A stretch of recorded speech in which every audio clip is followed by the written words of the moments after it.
A Dança dos Ossos de Bernardo Guimarães. Capítulo I. A noite, límpida e calma, tinha sucedido a uma tarde de pavorosa tormenta. Nas profundas e vastas florestas que bordam as margens do Parnaíba, nos limites entre as províncias de Minas e de Goiás. Eu viajava por esses lugares, e acabava de chegar ao porto, ou recebedoria, que há entre as duas províncias. Antes de entrar na mata, a tempestade tinha-me surpreendido nas vastas e risonhas campinas, que se estendem até a pequena cidade de Catalão, donde eu havia partido.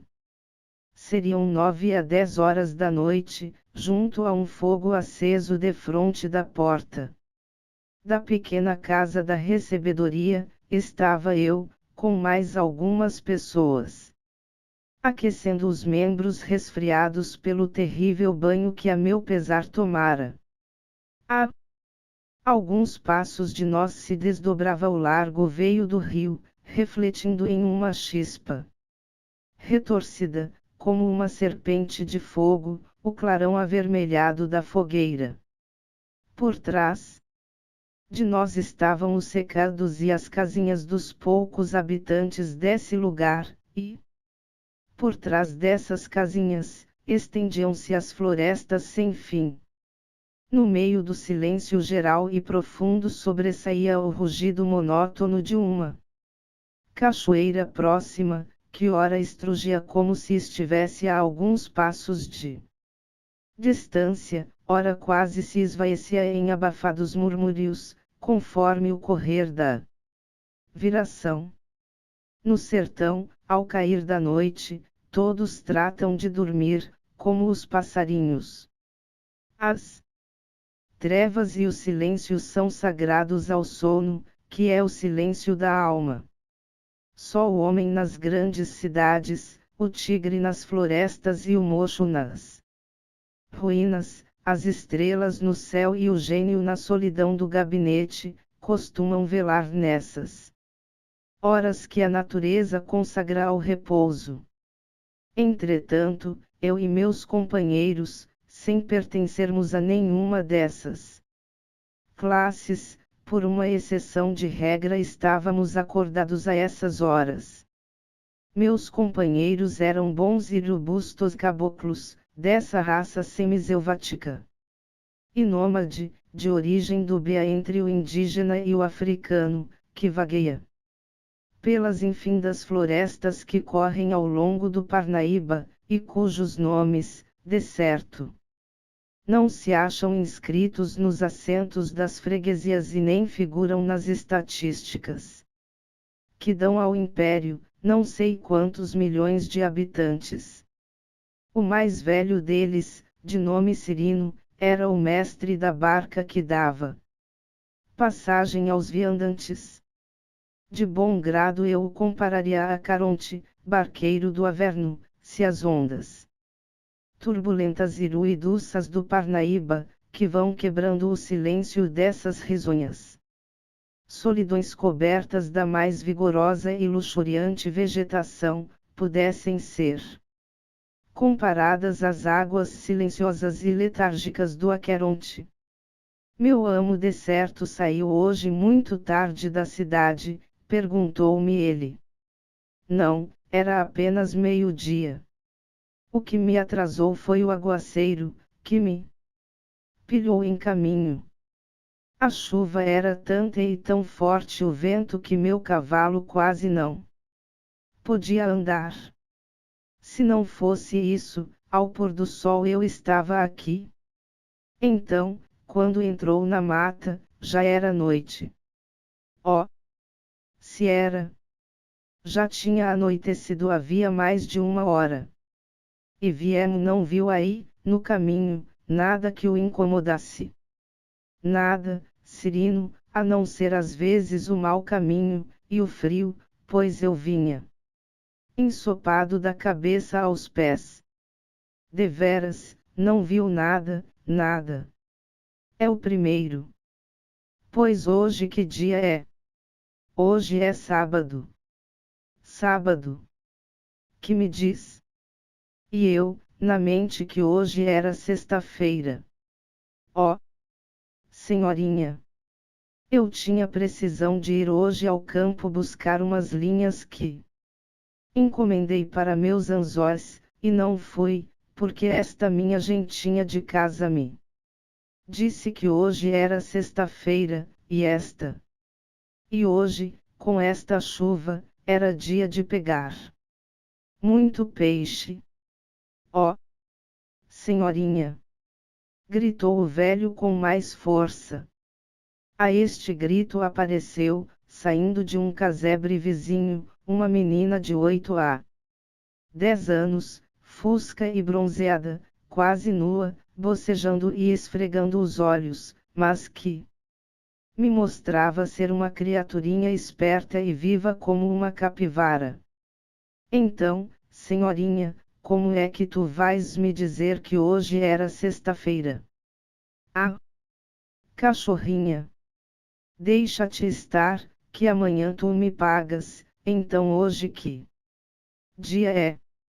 Eu também não sei, papai, foi a mamãe que me mandou que falasse que hoje era sexta. É o que tua mãe sabe ensinar-te, é a mentir. Deixa, que vocês outra vez não me enganam mais. Sai daqui, vai-te embora dormir, velhaquinha.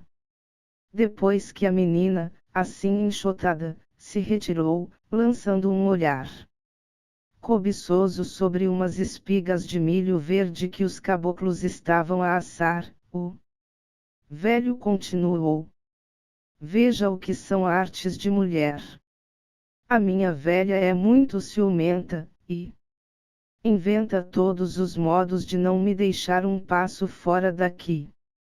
Agora não me resta um só anzol com linha, o último lá se foi esta noite, na boca de um dourado, e, por culpa dessa gente, não tenho maneiras de ir matar um peixe para meu amo almoçar.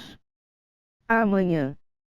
Não te dê isso cuidado, Cirino, mas conta-me que te importava que hoje fosse sexta ou sábado, para ires ao campo buscar as tuas linhas.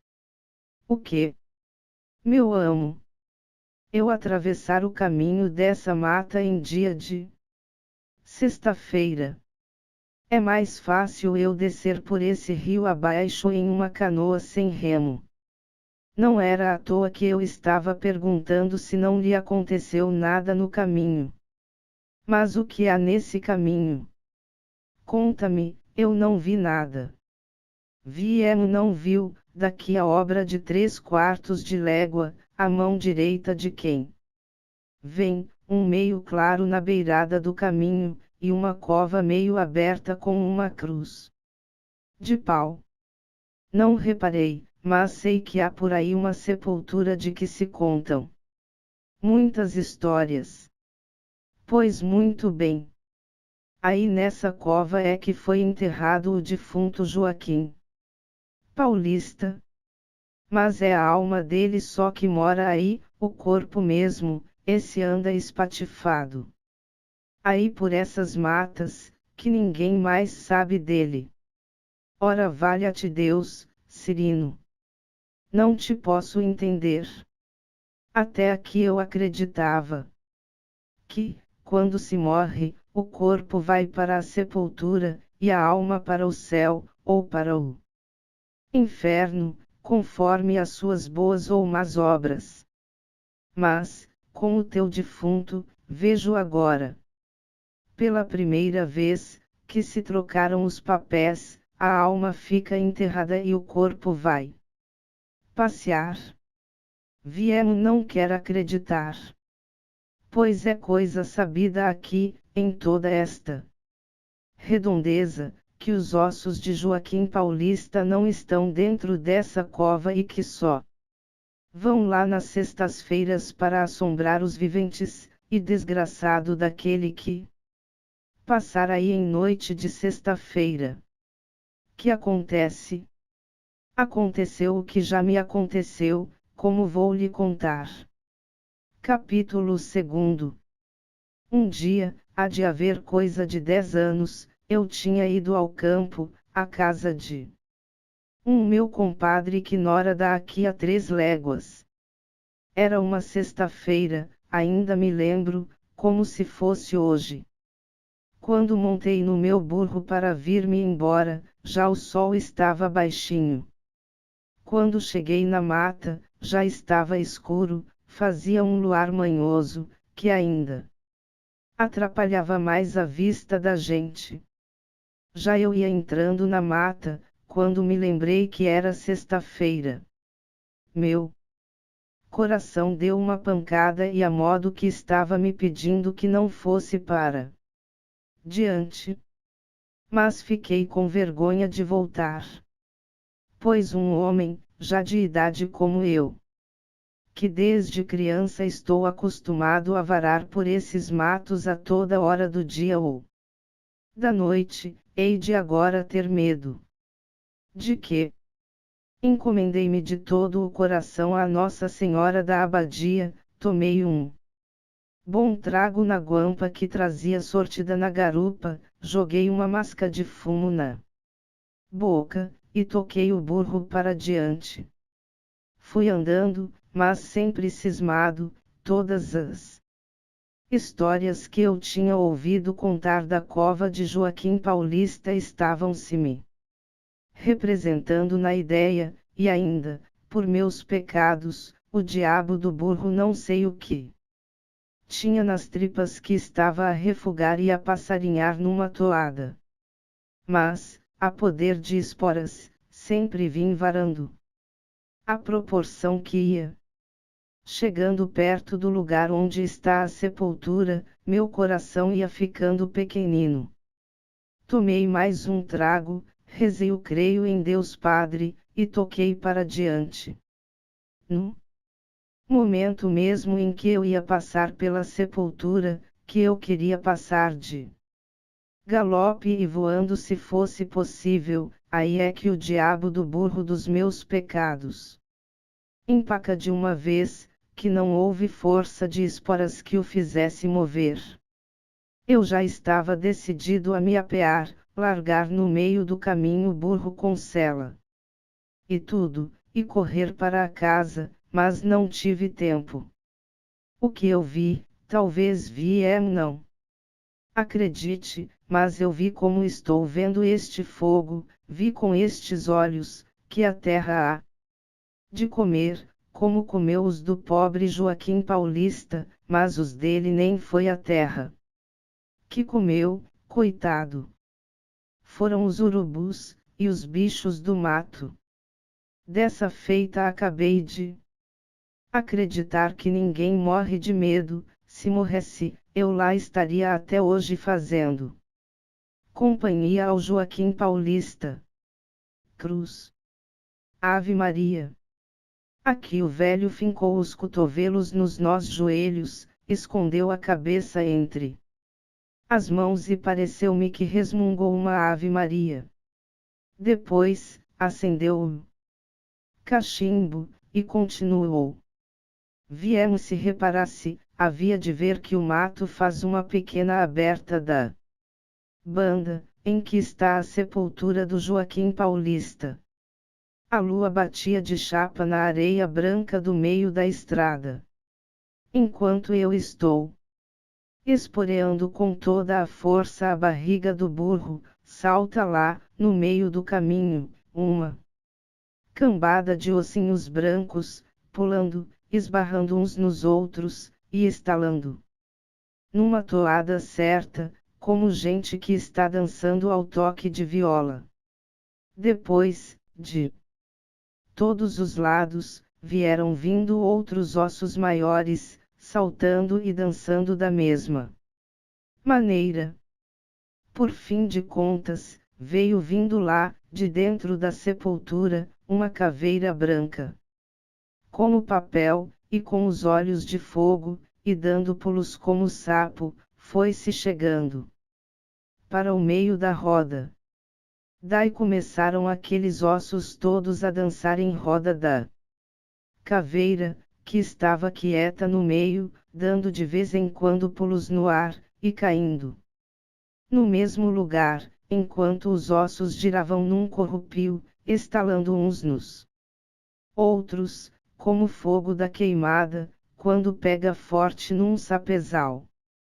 Eu bem queria fugir, mas não podia, meu corpo estava como estátua, meus olhos estavam pregados naquela dança dos ossos, como o sapo quando enxerga cobra, meu cabelo, enroscado como Vieme está vendo, ficou em pé como espetos. Daí a pouco os ossinhos mais miúdos, dançando sempre e batendo uns nos outros, foram se ajuntando e formando 2 pés de defunto.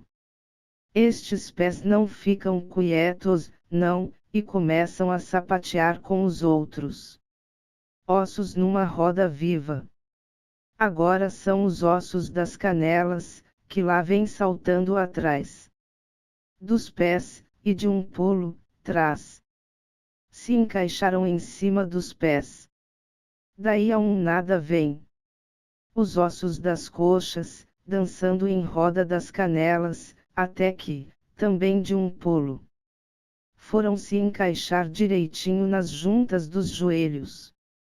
Toca agora as 2 pernas que já estão prontas a dançar com os outros ossos. Os ossos dos quadris, as costelas, os braços, todos esses ossos que ainda agora saltavam espalhados no caminho, a dançar, foram pouco a pouco se ajuntando e embutindo uns nos outros, até que o esqueleto se apresentou inteiro, faltando só a cabeça. Pensei que nada mais teria que ver, mas ainda me faltava o mais feio. O esqueleto pega na caveira e começa a fazê-la rolar pela estrada, e a fazer 1000 artes e piruetas, depois entra a jogar peteca com ela, e a atirá-la pelos ares. Mais alto, até o ponto de fazê-la sumir-se lá pelas nuvens, a caveira gemia, zunindo pelos ares, e vinha estalar nos ossos da mão do esqueleto, como uma espoleta que rebenta.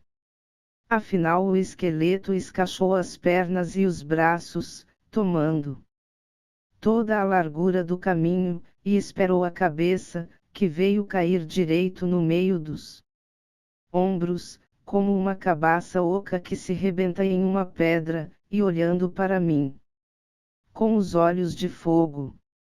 Ah! Meu amo! Eu não sei o que era feito de mim. Eu estava sem fôlego, com a boca aberta querendo gritar e sem poder, com os cabelos espetados, meu coração não batia, meus olhos não pestanejavam. O meu burro mesmo estava tremer e encolhia-se todo, como quem queria sumir-se debaixo da terra. Oh! Se eu pudesse fugir naquela hora, eu fugia ainda que tivesse de entrar pela goela de uma sucuri dentro. Mas ainda não contei tudo. O maldito esqueleto do inferno, Deus me perdoe.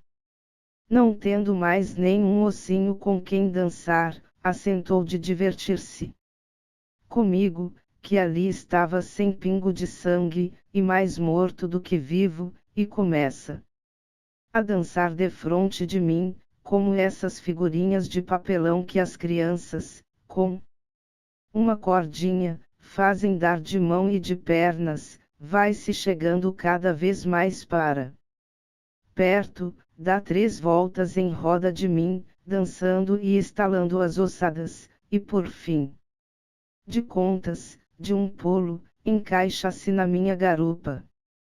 Eu não vi mais nada depois, fiquei atordoado. Pareceu-me que o burro saiu comigo e como maldito fantasma, zunindo pelos ares, e nos arrebatava por cima das mais altas árvores. Valha-me Nossa Senhora da Abadia e todos os santos da corte celeste. Gritava eu dentro do coração, porque a boca essa nem podia piar. Era à toa.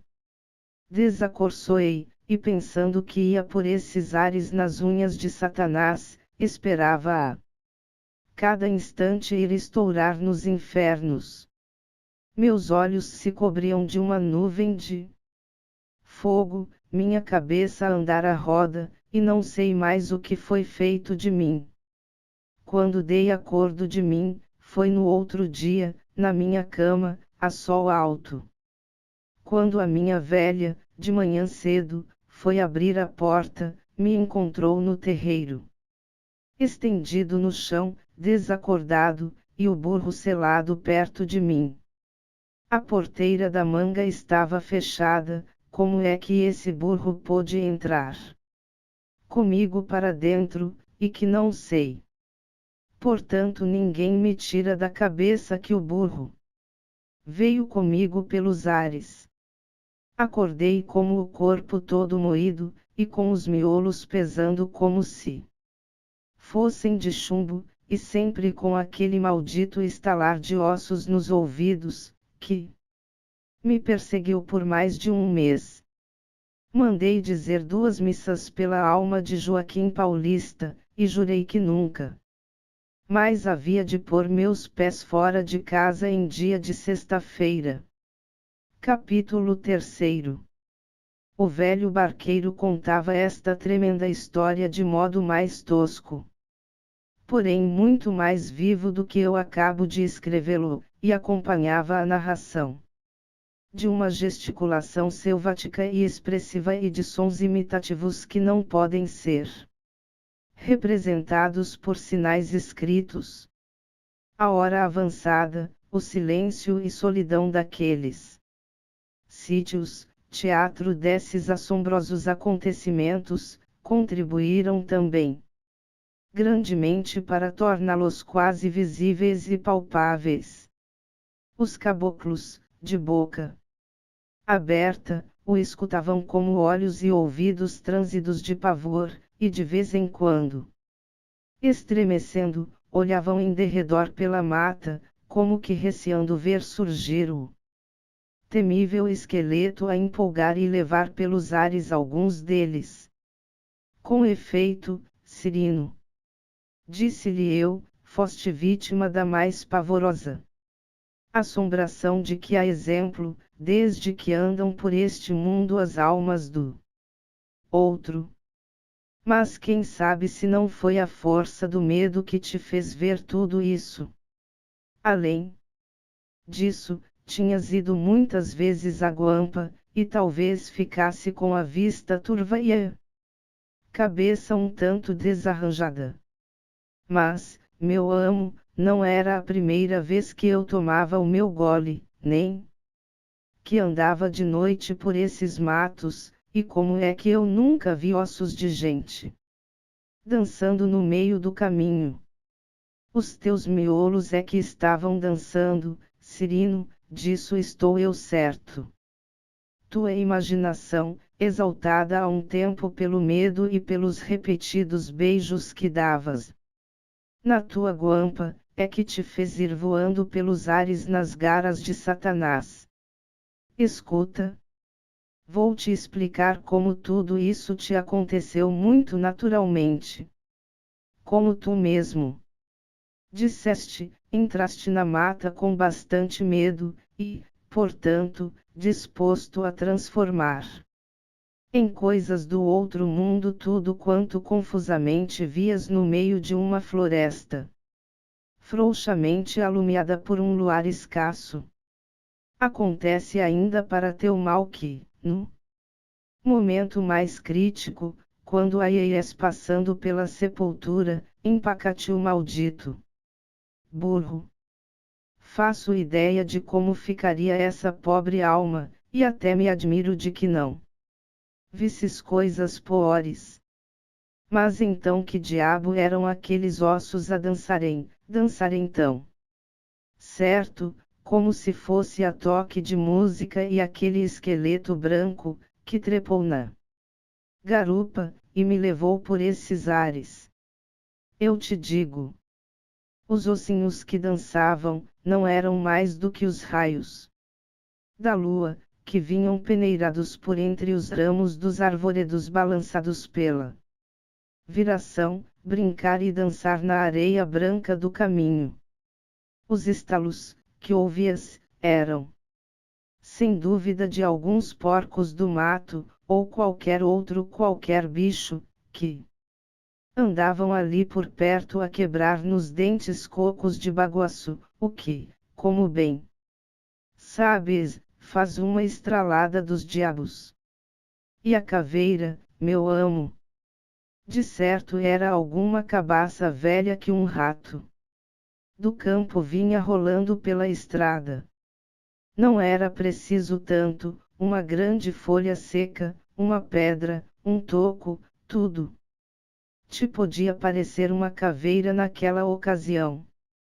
Tudo isto te fez andar à roda, a cabeça azoinada, e o mais tudo que viste foi obra de tua imaginação e de teus sentidos perturbados.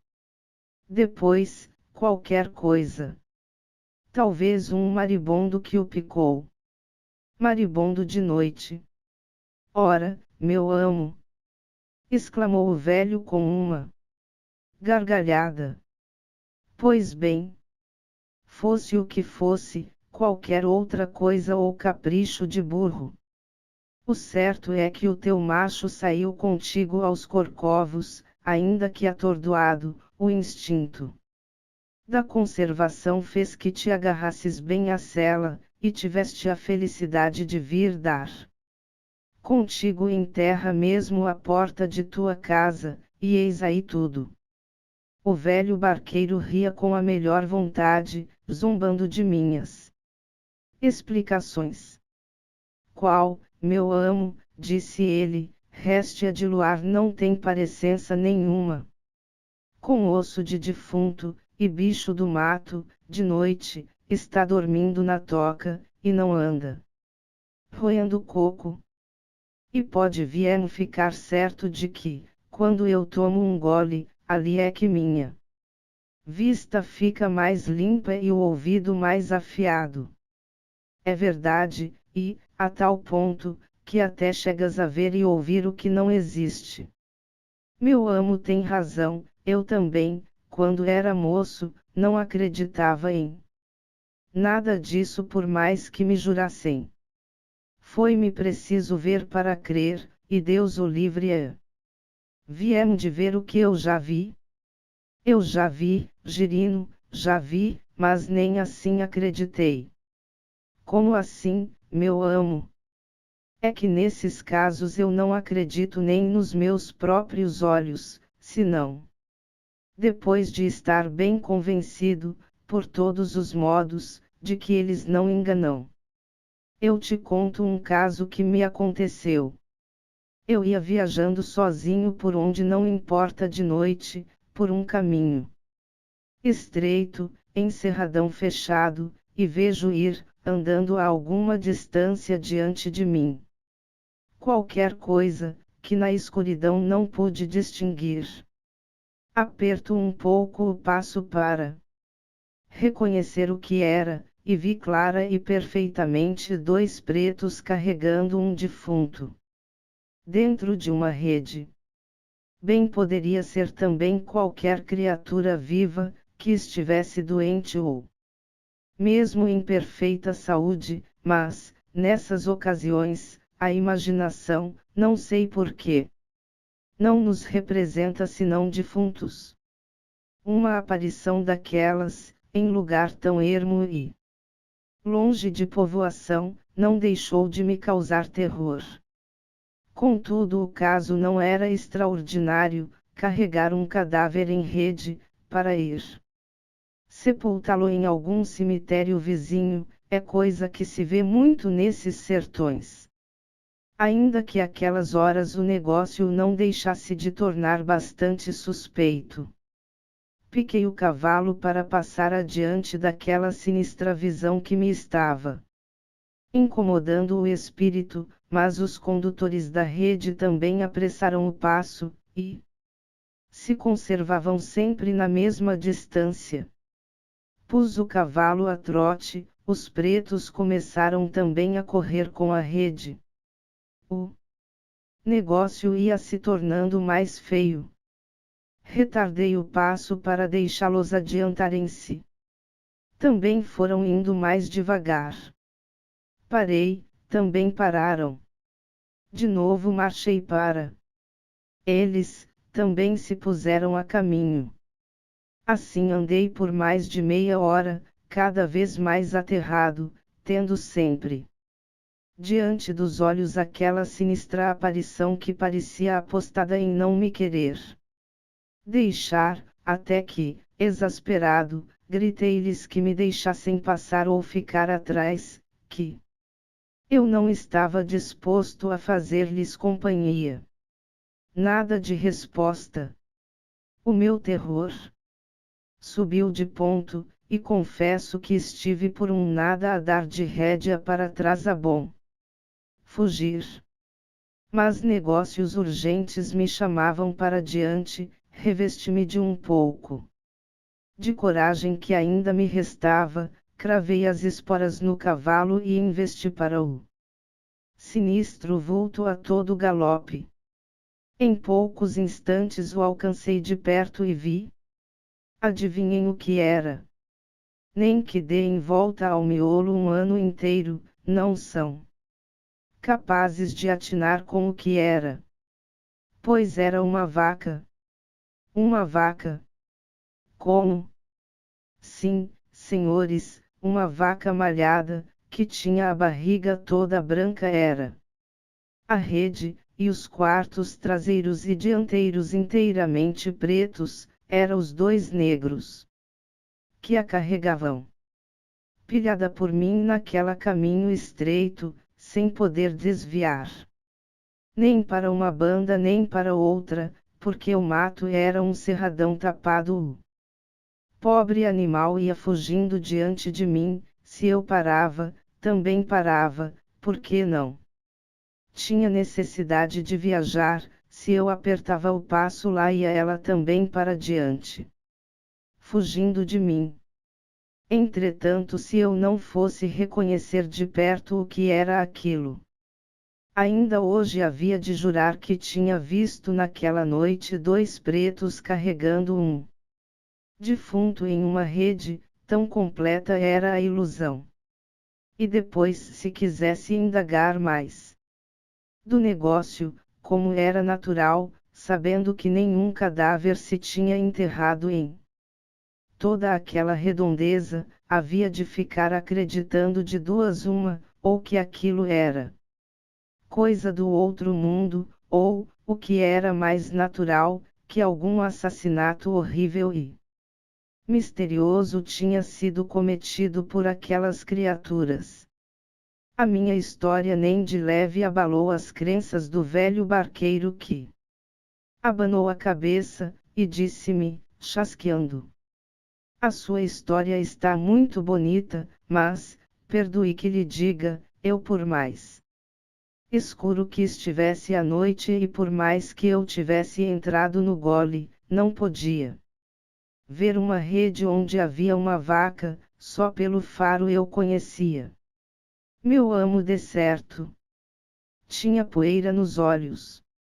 Mas vamos que vier, quando investiu para os vultos, em vez de esbarrar com uma vaca, topasse mesmo uma rede carregando um defunto, que este defunto, saltando fora da rede, lhe pulasse na garupa e o levasse pelos ares com cavalo e tudo, de modo que vier, não desse acordo de si, senão no outro dia em sua casa e, sem saber como, havia de pensar, ainda, que eram abusões.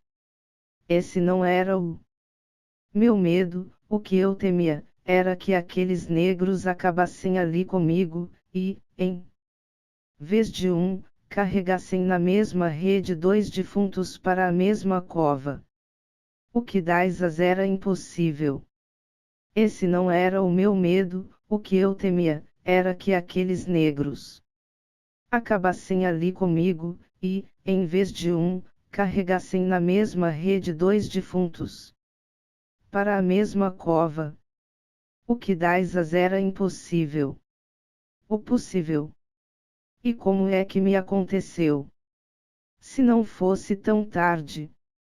Para Viema acabar de crer, eu lhe contava por que motivo a sepultura de Joaquim Paulista ficou sendo assim mal assombrada. Mas meu amo viajou, há de estar cansado da jornada e com sono. Qual sono? Conta-me, vamos a isso. Pois vai escutando. Capítulo 4.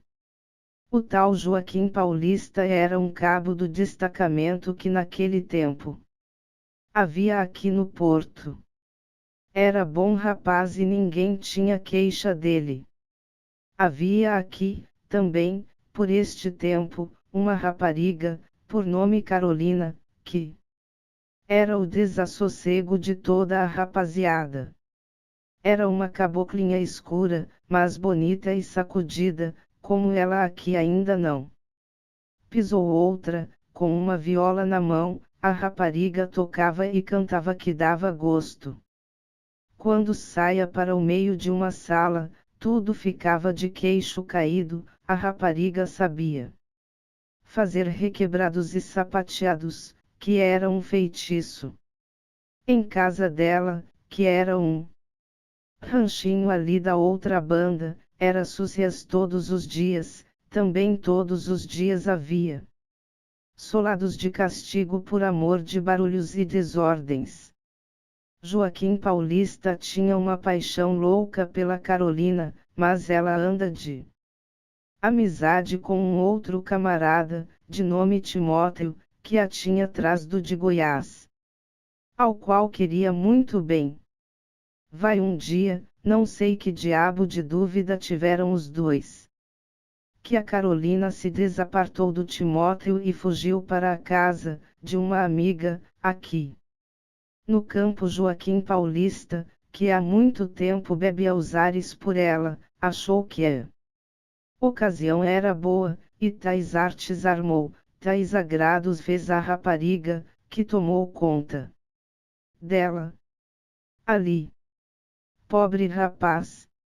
Se ele adivinhasse, nem nunca teria olhado para aquela rapariga.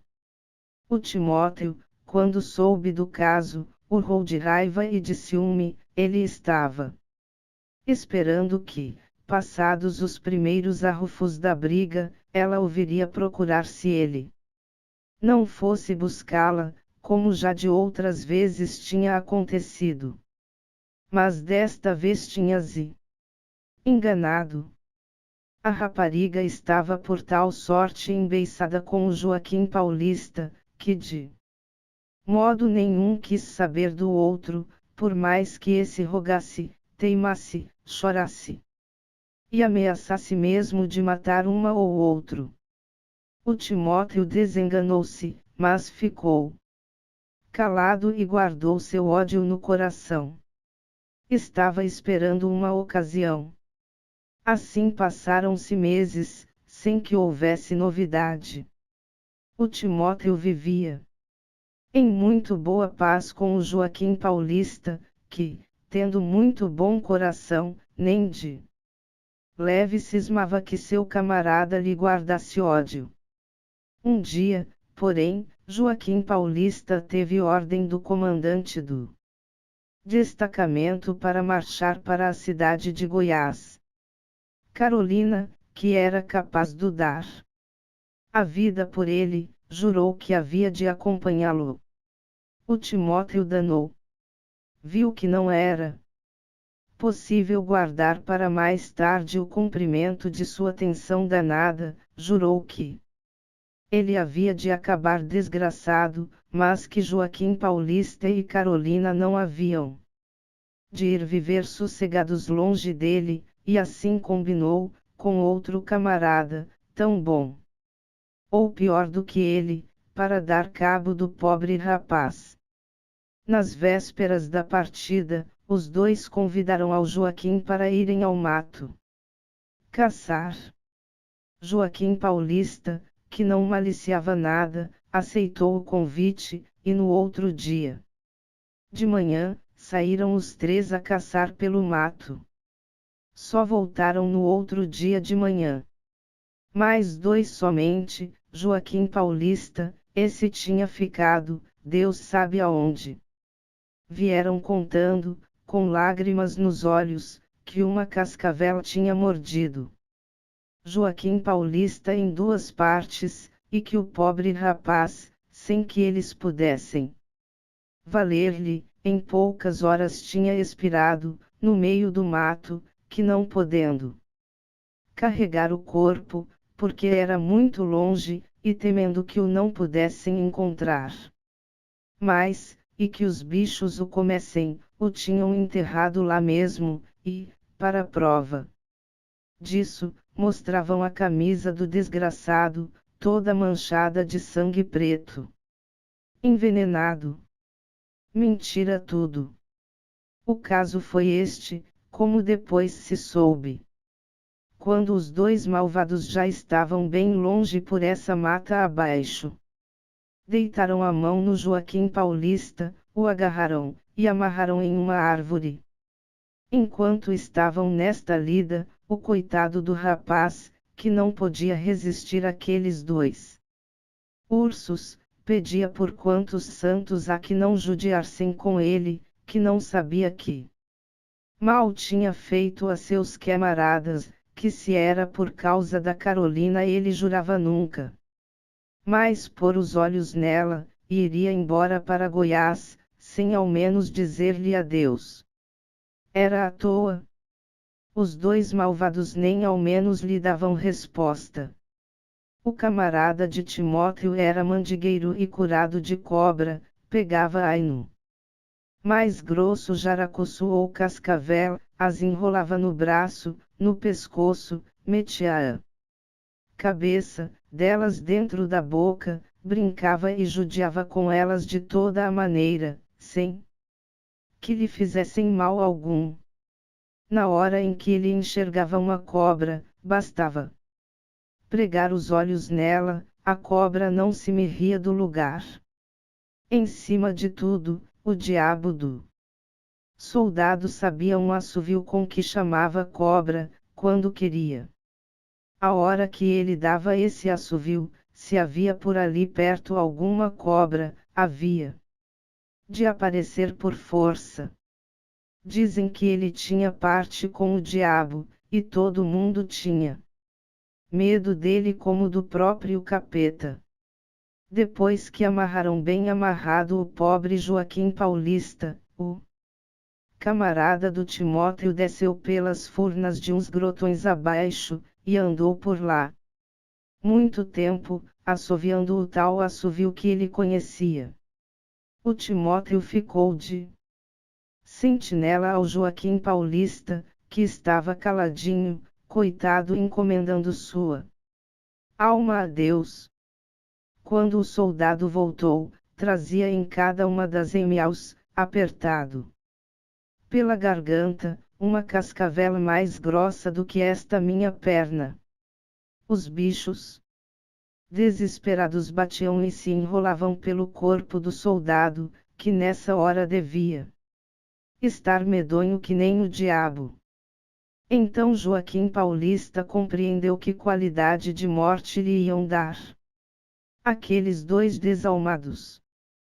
Pediu, rogou, mas debalde, que, se queriam matá-lo, pregassem-lhe uma bala na cabeça, ou enterrassem-lhe uma faca no coração por piedade, mas não o fizeram morrer de um modo tão cruel. Isso querias tu, disse o soldado, para nós irmos para a forca. Nada.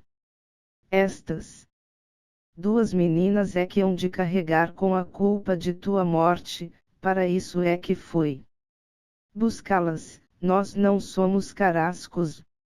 Joaquim, disse o Timóteo, fez teu ato de contrição e deixa-te de histórias. Não tenhas medo, rapaz. Continua o outro. Estas meninas são muito boazinhas, olha como elas estão me abraçando. Fez de conta que são os dois braços da Carolina, que vão te apertar num gostoso abraço.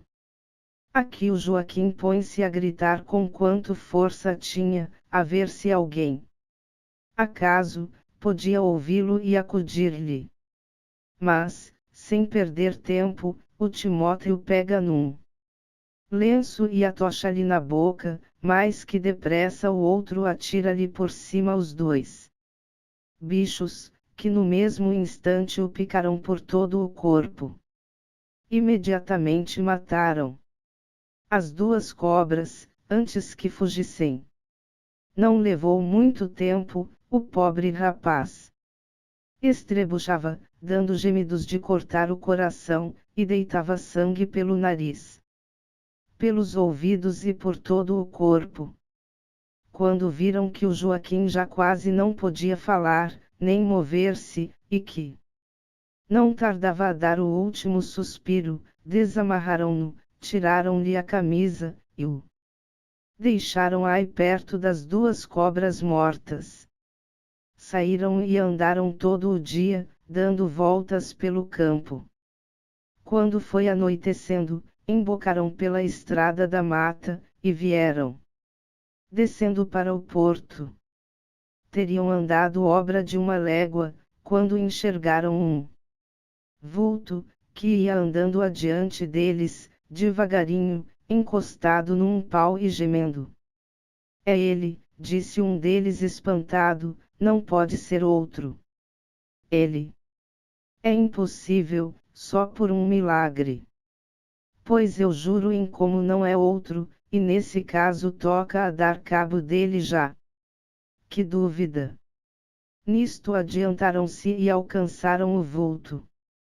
Era o próprio Joaquim Paulista. Sem mais demora socaram-lhe a faca no coração, e deram-lhe cabo dele. Agora como há de ser, diz um deles, não há remédio senão fugir, senão estamos perdidos. Qual fugir? O comandante talvez não cisme nada, e no caso que haja alguma coisa, estas cadeiazinhas desta terra são nada para mim. Portanto vai tu, escondido, lá embaixo no porto, e traz uma enxada, enterremos o corpo aí no mato. E depois diremos que morreu picado de cobra. Isto dizia o Timóteo, que, com o sentido na Carolina, não queria perder o fruto do sangue que derramou.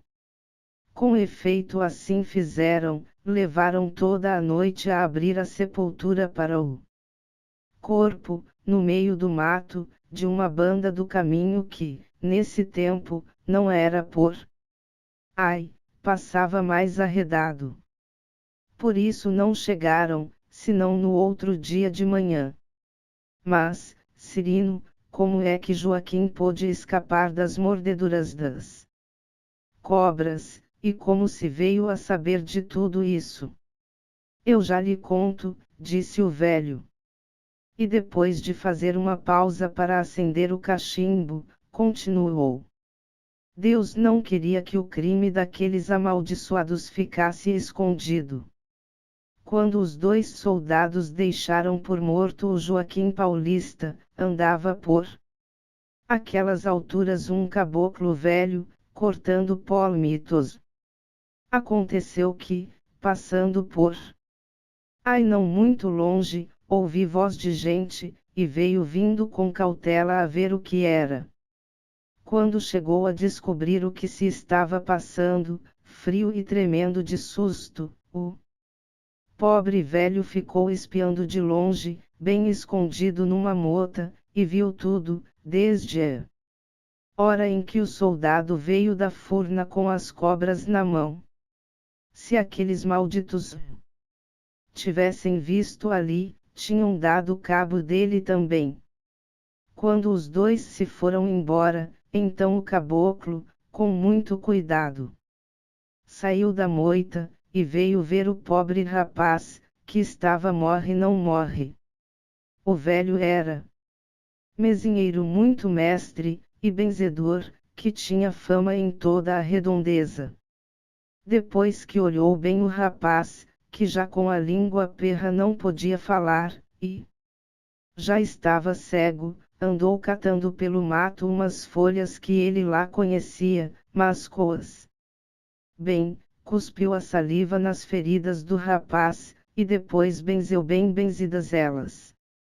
Todas, uma por uma.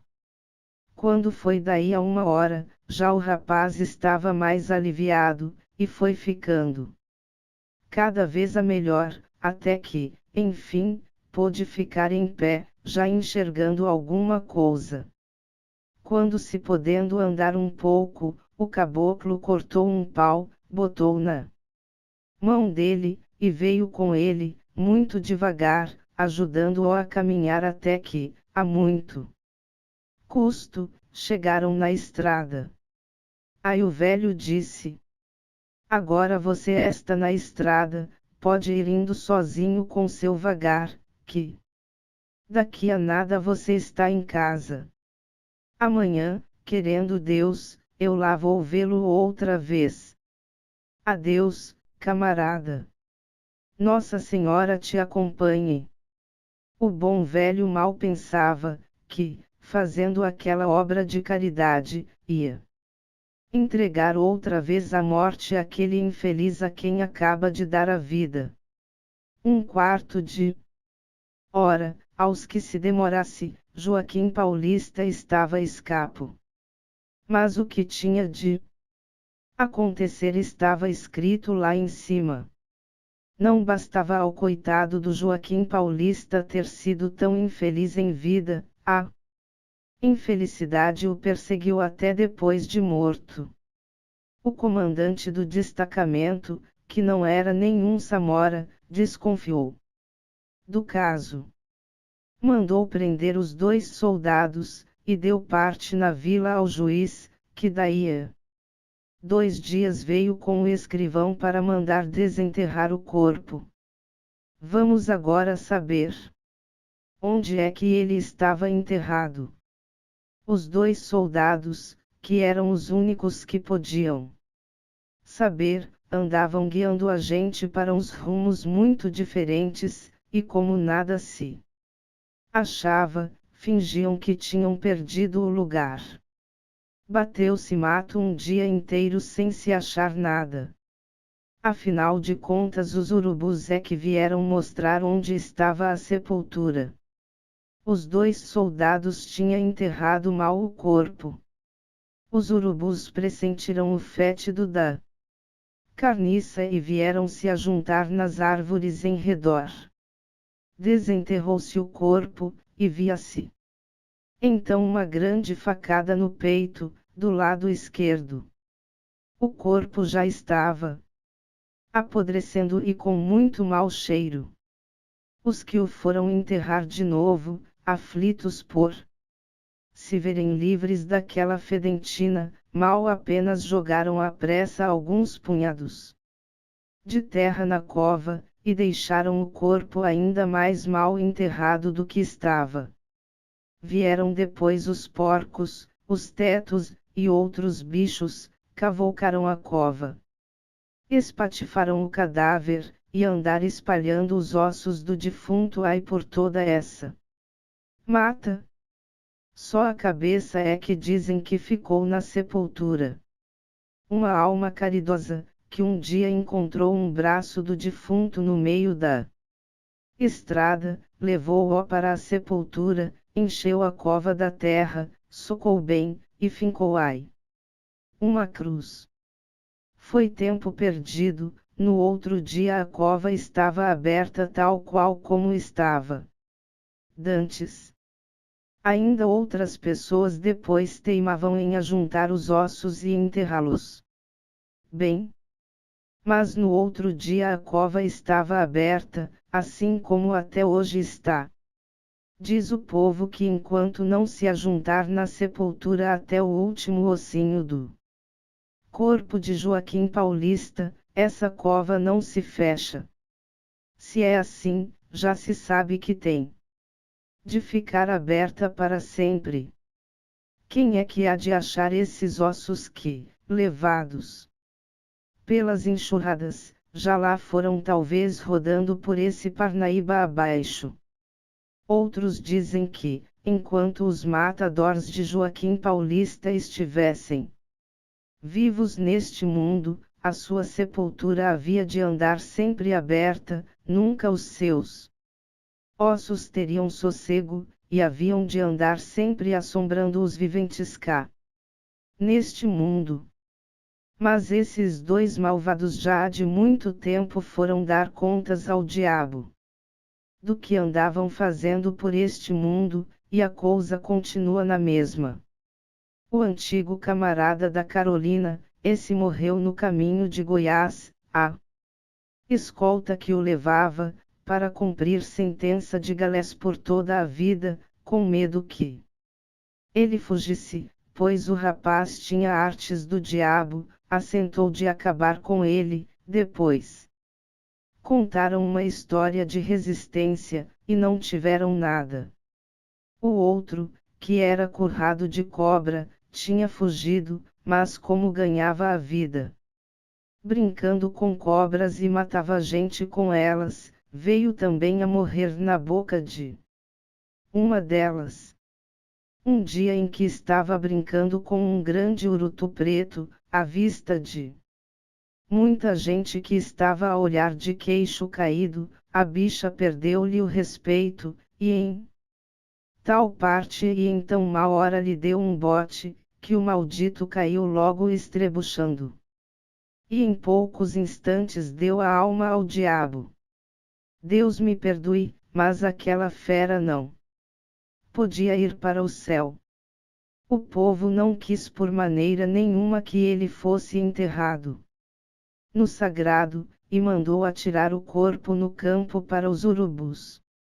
Enfim eu fui à vila pedir ao vigário velho, que era o defunto padre Carmelo, para vir bendizer a sepultura de Joaquim Paulista, e tirar dela essa assombração que aterra todo este povo. Mas o vigário disse que isso não valia de nada, que enquanto não se dissessem pela alma do defunto tantas missas quantos ossos tinha ele no corpo, contando dedos, unhas, dentes e tudo, nem os ossos teriam sossego. Nem a assombração acabaria, nem a cova se havia de fechar nunca. Mas se os povos quisessem, e aprontassem as esmolas, que ele dizia as missas, e tudo ficaria acabado.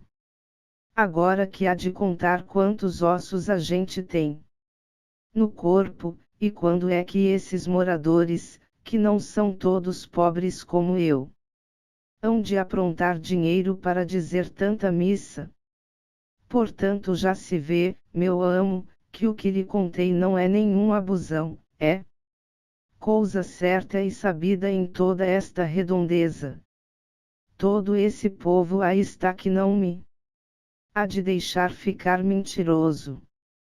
À vista de tão valentes provas, dei pleno crédito a tudo quanto o barqueiro me contou, e espero que a meus leitores acreditarão comigo, piamente, que o velho barqueiro do Parnaíba, uma bela noite, andou pelos ares montado em um burro, com um esqueleto na garupa. Fim. www.nid.unama.br Universidade da Amazônia. NIAD Núcleo de Educação à Distância. Avenida Alcindo Cacela, 287 Umarizal. CEP, 66060-902. Belém Pará. Fones, 912103196/21031881. www.nid.unama.br E-mail, uvba@unama.br www.nid.unama.br